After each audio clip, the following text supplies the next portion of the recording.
Bonjour, je suis Monsieur Foalenglove René, concepteur, développeur informatique, administrateur de base de données, ancien étudiant de la faculté de sciences économiques de l'Université d'Orléans. Aujourd'hui, nous allons étudier la procédure de licenciement pour motif personnel. L'employeur qui envisage de licencier un salarié pour motif personnel doit respecter la procédure prévue en matière de licenciement. Les étapes à respecter sont les suivantes. Convocation du salarié à un entretien préalable. Déroulement de l'entretien. Envoi d'une lettre de licenciement. Préavis. Obligations liées à la rupture du contrat. D'autres obligations peuvent s'imposer à l'employeur, notamment si le salarié est représentant du personnel ou si la convention collective en prévoit. J'en ai terminé avec cette petite introduction sur la procédure de licenciement pour motif personnel. Je vous remercie. Bonjour, je suis Monsieur Foalenglove René, concepteur, développeur informatique, ancien étudiant de la faculté de droit et de sciences économiques de l'Université d'Orléans. Aujourd'hui, nous allons continuer avec la procédure de licenciement pour motif personnel, deuxième partie. Convocation du salarié. Convocation par lettre. Avant de prendre sa décision, l'employeur doit convoquer le salarié à un entretien préalable au licenciement par l'un des moyens suivants. Lettre recommandée avec demande d'avis de réception. Lettre de remise en main propre contre décharge ou tout moyen permettant de justifier des dates d'expédition et de réception de la lettre. Par exemple, par un système de transport rapide de courrier ou par l'intermédiaire d'un huissier. Le contenu de la lettre.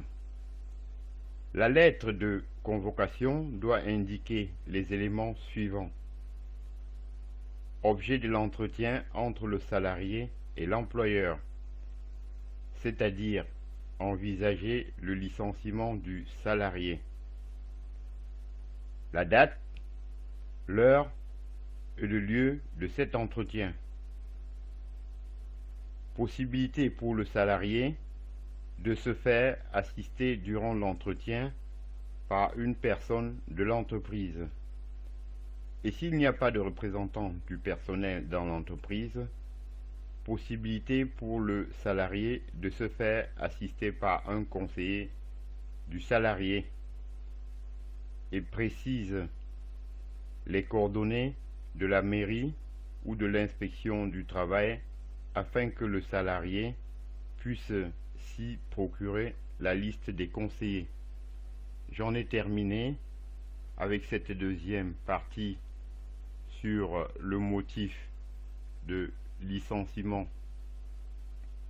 convocation du salarié. Je vous en remercie. Bonjour, je suis Monsieur Foalenglove René, concepteur, développeur informatique, ancien étudiant de la faculté de droit et de sciences économiques de l'Université d'Orléans. Aujourd'hui, nous allons continuer la troisième partie sur le licenciement pour motif personnel. L'entretien préalable. La date de l'entretien. La date fixée pour l'entretien prévoit un délai d'au moins 5 jours ouvrables après la présentation de la lettre recommandée ou remise en main propre de la lettre de convocation. déroulement de l'entretien. Au cours de l'entretien, l'employeur indique les motifs de la décision envisagée et recueille les explications du salarié. L'employeur ne doit en aucun cas annoncer sa décision de licencier le salarié durant l'entretien. En cas d'absence du salarié, le salarié n'est pas obligé de se présenter à l'entretien préalable. Son absence ne peut pas lui être reprochée. Toutefois, cette absence remet pas en cause les étapes suivantes de la procédure, sauf en cas de convocation irrégulière, et l'employeur peut par la suite adresser au salarié une lettre de licenciement. Je vous remercie. Bonjour, je suis Monsieur Foaleng-Love René, concepteur développeur informatique, ancien étudiant de la faculté de droit et de sciences économiques de l'université d'Orléans. Aujourd'hui, nous allons continuer avec la 4e partie sur le licenciement pour motif personnel. Paragraphe, lettre de licenciement. Le licenciement doit être notifié au salarié par lettre recommandée avec accusé de réception, au moins 2 jours ouvrables après la date de l'entretien préalable. Un délai légal maximal pour l'envoi de la lettre est prévu uniquement en cas de licenciement pour motif disciplinaire, fixé à 1 mois maximum après la date de l'entretien préalable. Toutefois, des dispositions conventionnelles peuvent prévoir les délais différents. La lettre doit énoncer avec précision chaque motif justifiant le licenciement, qui doit être matériellement vérifiable. L'absence de motif dans la lettre ou leur manque de précision rend le licenciement sans cause réelle et sérieuse. La lettre doit être signée par l'employeur ou à défaut par une personne habilitée à prononcer le licenciement du salarié. La procédure spécifique. D'autres obligations spécifiques peuvent être imposées à l'employeur par la convention collective applicable à l'entreprise, par le règlement intérieur, en cas de licenciement envisagé d'un salarié protégé. Je vous remercie. Bonjour, je suis Monsieur Foaleng-Love René, concepteur développeur informatique, ancien étudiant de la faculté de droit et de sciences économiques de l'université d'Orléans. Aujourd'hui, dans le cadre du licenciement pour motif personnel, nous allons étudier la 5e partie, le préavis. Le contrat n'est pas interrompu dès la notification du licenciement.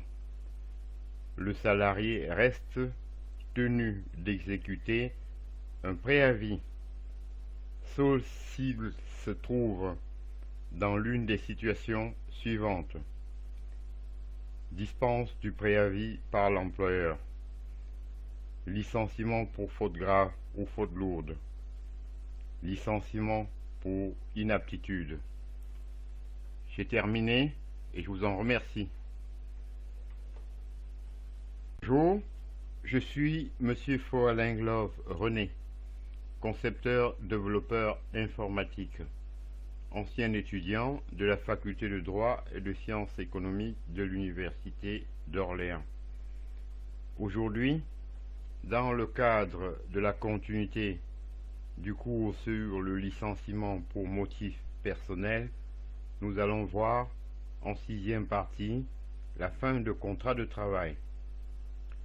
Au terme du préavis, le contrat de travail prend fin. À la date de fin de contrat, le salarié perçoit en complément de son dernier salaire et s'il y a droit, les sommes suivantes: l'indemnité de licenciement, les indemnités compensatrices de préavis et de congés payés, la contrepartie financière prévue en cas de clause de non-concurrence. L'employeur doit remettre au salarié les documents suivants: certificat de travail, attestation Pôle emploi, solde de tout compte, état récapitulatif de l'ensemble des sommes et valeurs mobilières épargnées ou transférées au sein de l'entreprise dans le cadre des dispositifs de participation, d'intéressement et des plans d'épargne salariale. J'en ai terminé et je vous en remercie.